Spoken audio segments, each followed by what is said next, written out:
Hey guys, welcome back to the channel. Today we are going to go over some of the more confusing attributes inside of NHL 21 for Hockey Ultimate Team. I'm going to break down some of the ones that people might not know what they do and explain further and help you guys understand exactly what you're looking for when it comes to a really good HUT card in NHL 21. So without any further ado, let's get into the video. Alright, so we will take the base Connor McDavid card here. We'll take a look at it. Gotta say, the card art this year, even just for the base cards, much improved. The fact that it shows the position and handedness right on the card, great addition. So let's take a look at some of the attributes that don't really have a description. People might not know what they actually do, especially if you're a new player. So I'm just going to go through them all and just briefly describe them. And on the ones that are a little bit more difficult to understand, that I think you guys really need to learn what they actually do, then we'll stop and go through them. So we'll start with acceleration. This one's pretty self-explanatory. From a dead stop, this attribute will increase your ability to get up to top-end speed. Agility, this is your cuts left and right. Also has a little bit of an impact on deking, depending on if you're doing like the spin deke, those kinds of things. It'll help with that. It's makes your player a little more shifty. That would be the best way to describe it. Balance, so this combined with your player's size will determine if you get bumped off the puck. So in NHL 20, this was a big issue because there were so many large players, so I'm talking about 6'2" and above, really, that's just kind of dominated the meta in Hockey Ultimate Team for NHL 20, and the reason for it was because you could just bump them off the puck, and what I mean by that is just spam the right stick up close to the player with the puck, and you'll essentially bump them and nudge them off the puck. They'll stumble, they'll lose the puck, and then, you could just get it back. Your balance, along with the size, the height of your player, those go in together to determine, how well your player holds off the defender with the puck. So if you've got the puck and you're holding onto it and, someone's behind you kind of just shoving you a little bit, the higher the balance, the higher combined with the height will determine if you can hold off that while they do that. So a very important stat. Not a lot of people pay attention to it. Balance is a very important stat. Endurance. So this is going to determine how long your player can stay at top end speed throughout his shift, as well as acceleration and agility. So obviously lower endurance means that he can be as fast as he wants. If you've got a really low endurance stat, then he's not going to be able to do that for very long. So with slow players, it's even more damning if you have a low endurance stat. So just watch out for that. Speed, this determines your top end speed. So acceleration and everything that goes into it. But once you're at top end speed, your speed stat then takes over. So obviously if you have a high 90 speed stat, your top end speed, that's when you'll see the breakaway happen from a defender. So on to the shooting stats: slapshot accuracy, slapshot power, those are self-explanatory, as well as wrist shot, power, and accuracy, those are self-explanatory. The hand stat, so the deking stat is going to increase your ability to hold on to the puck while doing deke. Someone that, is extremely bad in deking, if you try to do the between the legs deke, you're probably going to lose the puck just more often, and someone that has a really high deking stat will be able to hold on to the puck a lot better. Offensive awareness. Now, this is one that is probably the most confusing in terms of just the actual player base knowing what it does. So what the offensive awareness stat impacts is your player's ability to pick up the puck. So say you're deking and, or you're getting stick check, things like that. You get nudged off the puck. Your ability to get the puck back quickly will be increased with a higher offensive awareness stat. There is a slight delay, frame by frame, that will impact your ability to pick up the puck once you lose it. The higher offensive awareness stat will lower that time. So if there's a rebound in front, things like that, a really high offensive awareness player will be able to pick it up immediately and fire into the net. So while it is an important stat, it's not as important as I once thought, because, there was just confusing details on what it actually does. So it's your ability to pick up the puck once you've lost it, in terms of just reaction speed to it. Hand-eye. So your hand-eye is your ability to tip the puck, things like that. Again, not a super important stat. I find that hand-eye is more important for centers, personally, because if you do take a D-to-D one-timer, if you have a really high hand-eye stat on your center, he's going to be the one in front that's going to tip the puck. Passing. Now, passing is very, very self-explanatory. However, there is a threshold that my man Nuge TV proved last year. If you find that there's players that you're playing against and they just do a sauce pass at just the unbelievable most outright time, What's actually happening more than likely is your player has a high enough passer rating to determine that, hey, I should probably do a saucer pass here. It's the auto sauce. So it's not manual. Your player, if he has a high enough passer rating, will actually do one if he thinks the threat is high enough to actually get the pass through. Now, if your passing rating is below 80, then he will not automatically sauce the puck. So make sure your passing is above 80 on all of your players. Even then, this is only going to really be impacted at launch, but just make sure it's above 80. Puck control. Puck control is, again, another stat that a lot of people don't pay a lot of attention to. However, it is important. So the higher your puck control, the faster that you can settle the puck before you shoot. So if you are someone, say you're coming down the wing and you hold out the forehand and then fire a wrister top shelf, okay? If you have a high puck control stat, you can do that animation quicker. So if you just receive a pass or you just finish a deke, a higher puck control will allow you to fire a crisp shot faster than someone that has a very low puck control. So in terms of forwards, I think this is much more important. As defenders, you're not really going to have a lot of times where you really, really need high-end puck control. However, it does play into the fact of trying to hold on to it as well, but the main aspect of puck control is your ability to recover once you've either done a deke or received a pass to actually get a shot off cleanly. On to the defensive stats, okay? Body checking, pretty self-explanatory. The higher the body checking, the more devastating of a hit you'll be actually able to do. So at 79, you really kind of got to be running at someone to kind of get that huge bump, knock off the puck, huge hit into the boards. You know what I'm talking about.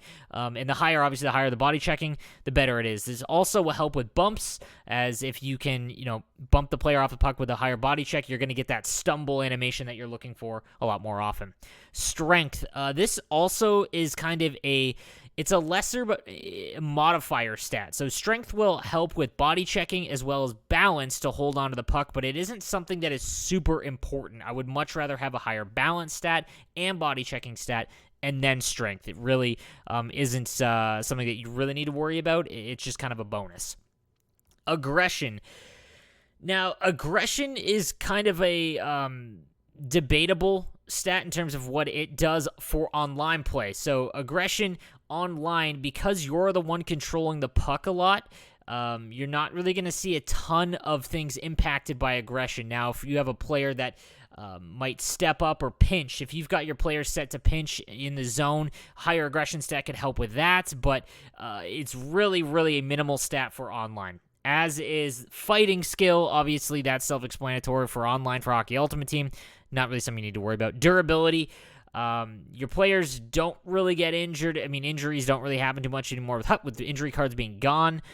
So you really don't need to worry about durability. It's a stat that you can just pretty much ignore. And then last would be checking. So your defensive awareness stat. This is the most important stat outside of speed, in my opinion, for defensive players. Because defensive awareness, this stat, the higher the stat, the higher ability to intercept a pass.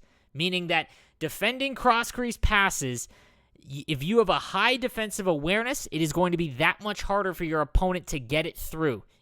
A lot in the closed technical test, we saw a lot of people talking about how, backdoor cross-creases were just getting through super easy. The thing that people aren't really realizing is that they were coming from 99 overall HUT, where everyone's defensive awareness was 99. When you go back down to versus and the attributes are a lot more low, you're going to see that a little bit more. So defensive awareness is super important. One of the most important stats for defenders. Make sure that you pay attention to that. I would not sacrifice that stat for other ones, as it is the most important inside the defensive zone for defense. Shot blocking, again, not a stat that I would super concern myself with. Again, it's self-explanatory, but shot blocking, the higher the shot blocking stat, the faster your player will get down in an animation to block a shot, but AI don't really go down in that animation when you're playing online all that often. Now, if you are in control of a player and you do the L1 crouch block, that will happen faster, but again, it's not something that you really need to pay attention to in terms of your actual attributes for your cards. Like, in terms of that stat for a defender, it really doesn't matter all that much. Stick checking. Stick checking is a very important stat because it will determine the speed at which you can move the defensive skill stick. It will determine your effectiveness to knock the puck free. Now, if you actually do hit the puck, no matter what your stick checking is, it will knock him off. But you can have a wider range to actually do that with a higher stick checking stat. It also impacts how fast and accurate you can do a stick lift. So again, that's a very important stat. Shot blocking, not so much. Stick checking, very important. Face-offs.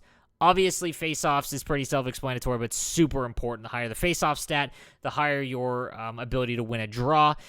This is going to come into play when you do the same animation, so if you both tie up, things like that, if you both do forehand straight back, things like that. Now, knowing the counters is far more important than face-offs, than the actual face-off stat, but at about 12 points in differential, that's when even if you're doing the counter, you can still lose. So anything below 80 early on is you're getting a little bit risky there, so just be careful. And then discipline, you really don't need to worry about discipline online play.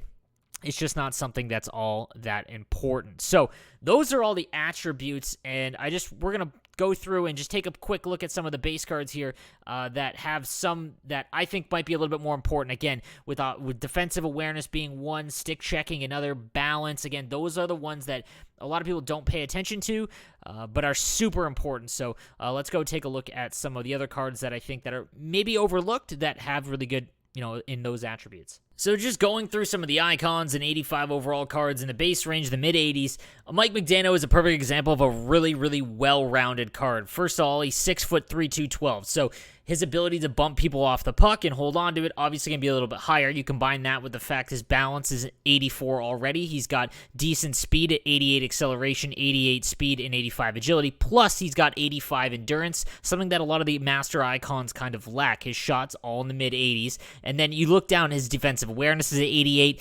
It's just a very, very well-rounded card, and one that I would prioritize more than some of the other guys that have that low speed. They don't have good defensive awareness, especially on the back end.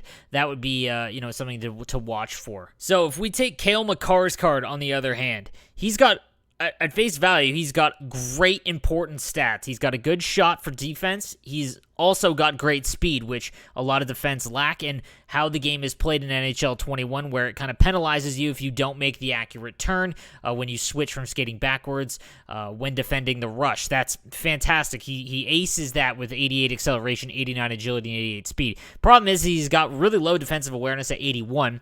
He's also got low body checking at 79 and strength at 80, and he's only 5'11". I mean, the way that HUD is played, if someone gets into your zone and they start cycling the puck around, a Cale Makar archetype card is going to have a heck of a time getting the puck back. You're not really going to be able to bump people off the puck, and you're not really going to be able to intercept passes at an elite rate. And again, that's if Cale Makar is the one for the AI covering you. But again, the higher the defensive awareness, the more that you're able to also intercept passes as well.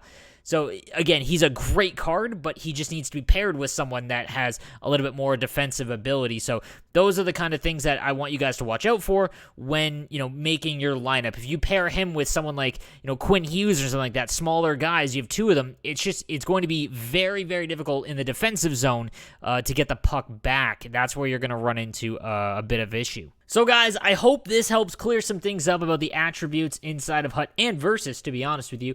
But let me know what you think in the comments section down below. And please subscribe for daily NHL content. And if you have any questions, please just let me know. Have a good one, guys.